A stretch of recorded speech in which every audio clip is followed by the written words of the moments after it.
Oke guys, welcome back to Cakra Diva Reinkarnasi dalam pembahasan alur cerita Solen 2 Jushi Taman episode ke-125.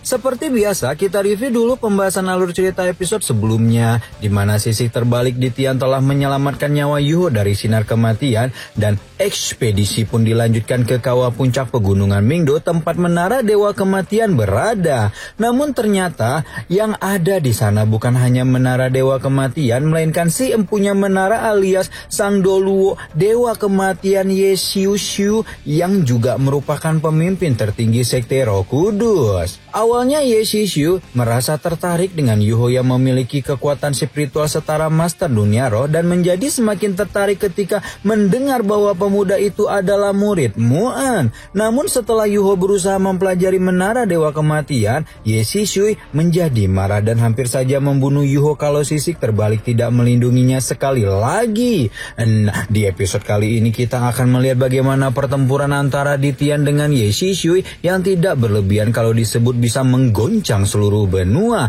Manakah yang lebih unggul di antara Dewa Kematian dan Dewa Binatang Buas? Tanpa lama-lama langsung aja kita terobos.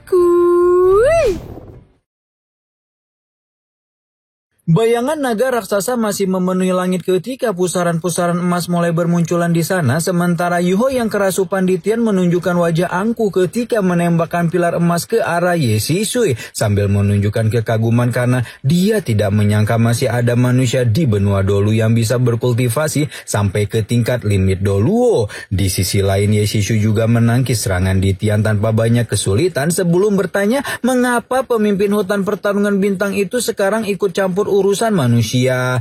Bersama dengan pertanyaan itu, Ye Xiu Xiu memanggil pasukan monsternya dan menyerbu ke arah Yuho beramai-ramai hingga membuat Ditian menggunakan cakar naganya untuk menghabisi pasukan Sang Dewa Kematian. Ketika melihat teknik roh Ye Xiu Xiu, kini Ditian mengetahui bahwa roh pelindung perempuan itu adalah boneka iblis roh darah yang hanya bisa berevolusi dengan melahap jiwa. Karena itulah ketika menara Dewa Kematian diaktifkan, akan terasa raungan jiwa-jiwa yang tak terhitung jumlahnya, di mana Ye Xiu Xiu memang menggunakan jiwa-jiwa tersebut untuk meningkatkan kekuatan roh pelindungnya. Yang membuat Ditian marah adalah jiwa yang dikorbankan Ye Xiu Xiu untuk roh pelindungnya tidak hanya berasal dari kaum manusia, melainkan ras monster roh yang berada di bawah perlindungannya. Karena itulah Ditian justru bersyukur karena sisik terbalik Yuho memanggilnya, karena hari ini dia akan menuntut nyawa para monster roh yang dikorbankan dengan menghabisi Sang Dewi Kematian. Api 10.000 naga dilepaskan, sementara Ye Xiu Xiu yang sebelumnya terus menerima serangan akhirnya mengaktifkan teknik roh ketujuhnya, yaitu Avatar Roh yang membuat wujud asli boneka iblis roh darah muncul. Ye Xiu Xiu dengan nada penuh ledekan mengakui kekuatan Ditian yang memang luar biasa, namun dia mengingatkan agar Sang Dewa Binatang Buas itu tidak lupa bahwa tubuh manusia biasa yang dia rasupi tidak akan sanggup menahan kekuatan seluruhnya. Peringatan Ye Xiu Xiu justru membuat Ditian melepaskan tawa kecil dan bertanya kenapa tante satu itu yakin kalau dia tidak datang dengan tubuh asli. Tepat ketika itulah pilar cahaya emas kembali menembus kehampaan sebelum menunjukkan wujud asli Sang Dewa Binatang Buas yang merobek langit dengan kejam. Ye Xiu Xiu yakin bahwa kemunculan Ditian bukan merupakan sesuatu yang menguntungkan dirinya, dan oleh karena itulah sebelum sang pemimpin hutan pertarungan bintang benar-benar merobek kehampaan untuk berhadapan langsung dengannya, Ye Xiu Xiu buru-buru mengaktifkan menara Dewa Kematian sekali lagi dan menembakkan sinar Dewa Kematian yang syarat dengan kekuatan pembunuh itu ke arah Yuho. Namun Ditian juga tidak tinggal diam melihat Ye Xiu Xiu kembali mengambil kesempatan untuk membunuh Yuho dan segera meludahkan auman Kaisar Naga Pemusnah Dewa yang bertubrukan langsung dengan sinar Dewa Kematian hingga menciptakan letusan mahadahsyat yang menggoncang seluruh area pegunungan Mingdo.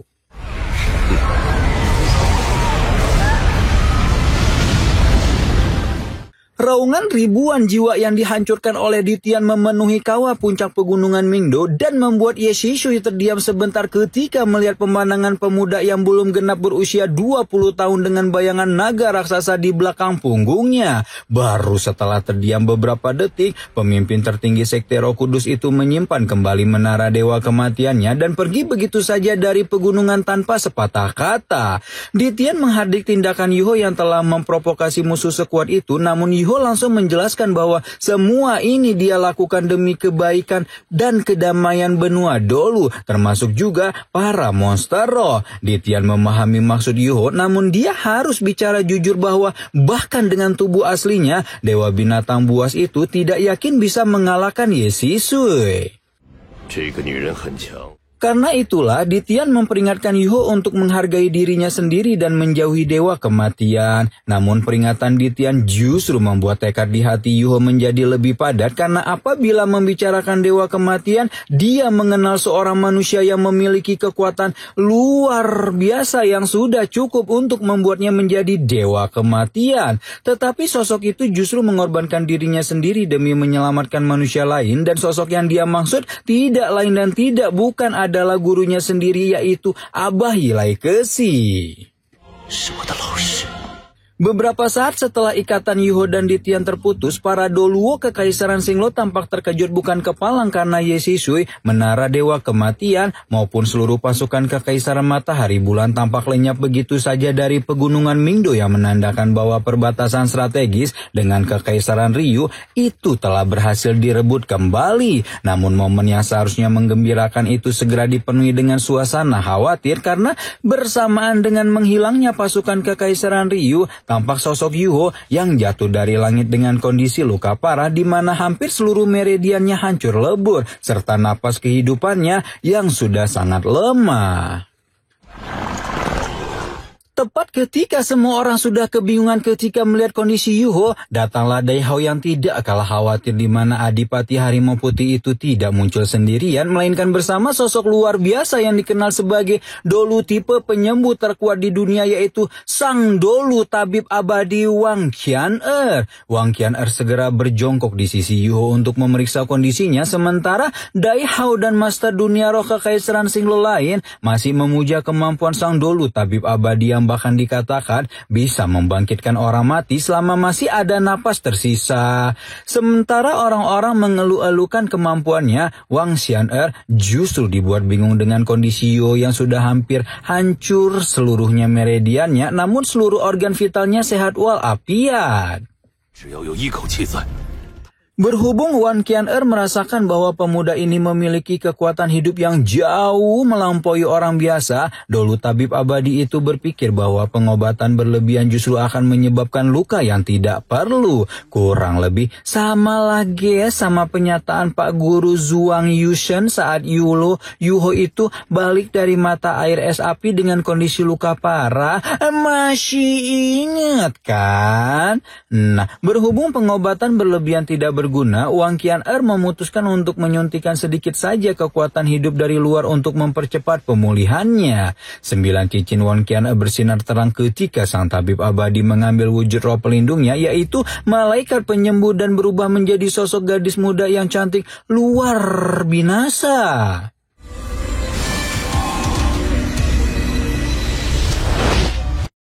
Wang Qianer baru saja menyuntikkan kekuatan hidup ke tubuh Yuho ketika kekuatan hidup yang ada di tubuh pemuda itu justru meluber keluar dan memperkuat roh pelindungnya hingga berhasil menerobos level 96 tanpa aba-aba.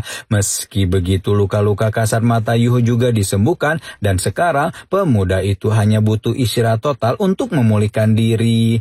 Sesuai dengan perkataan Wang Qianer, Yuho kemudian dibawa kembali menuju camp militer untuk beristirahat, dan berhubung mereka tidak perlu mengkhawatirkan kondisi pentolan Akademi Shrek itu, Susan Si pun mengarahkan rombongan akademi untuk menjaga Yuho secara bergantian saja.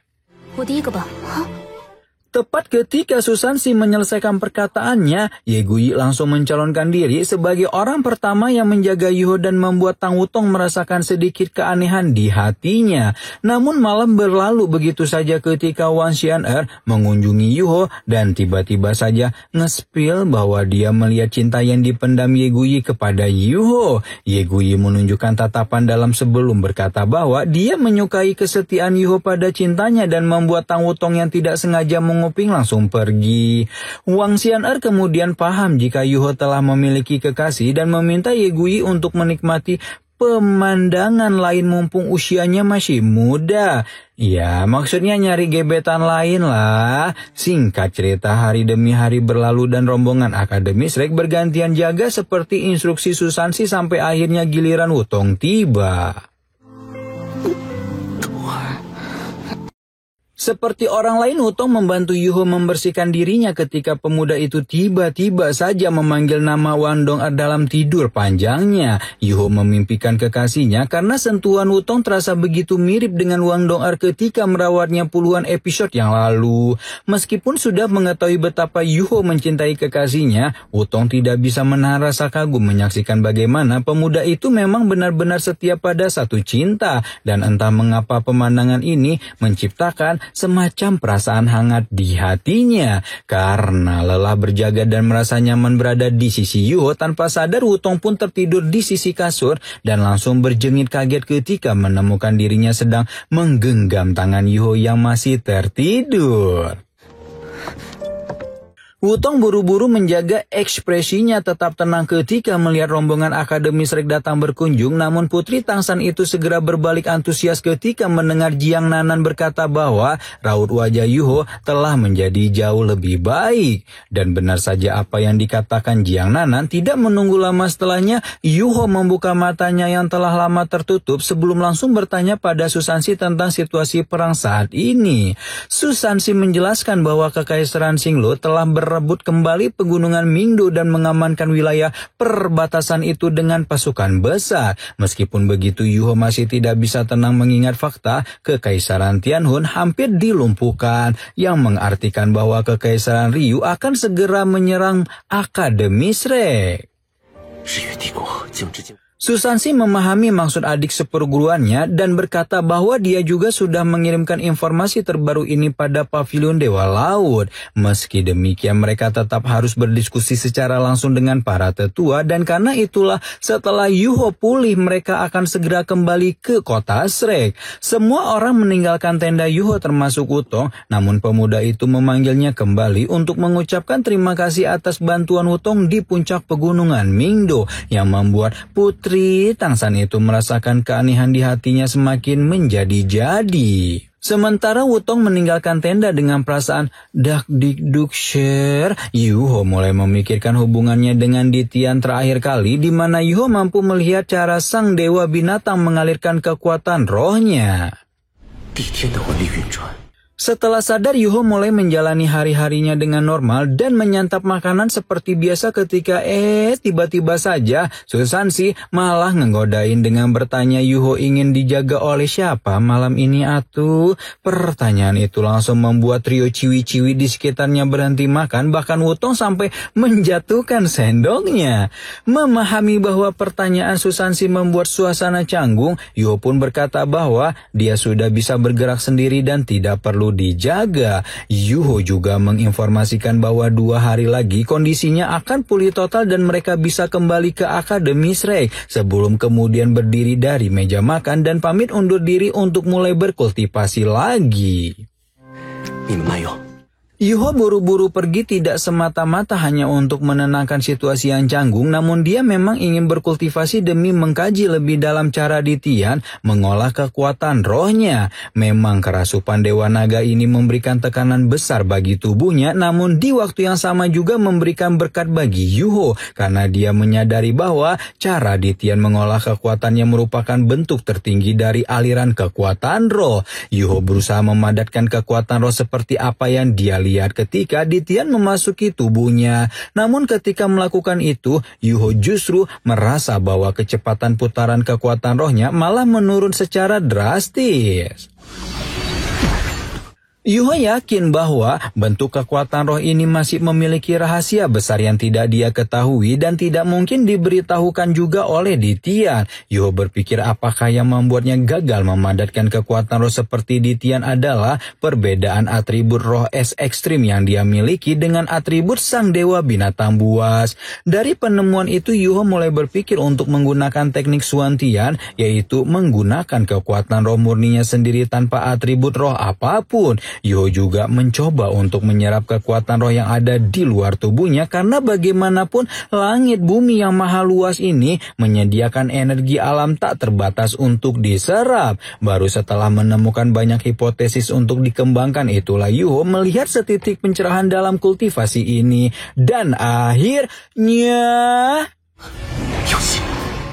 Edian, ayo lo Neng Wutong mulai merasakan benih-benih cinta nih bermekaran dalam dada nih. Apakah ketika Wutong merasakan cinta maka ingatannya ketika menjadi Wandong Er akan kembali? Ternyata ya Yesushi sekuat itu ya, sampai bahkan Ditian aja nggak yakin bisa ngalahin dia. Apakah suatu saat nanti Yesushi akan kembali untuk membuat perhitungan lagi? Kira-kira mampukah Yuho mempelajari teknik pemadatan kekuatan roh yang ditunjukkan Ditian sebelumnya? Nantikan terus pembahasannya hanya di Cakra Divara. Di sini pamit, bye-bye.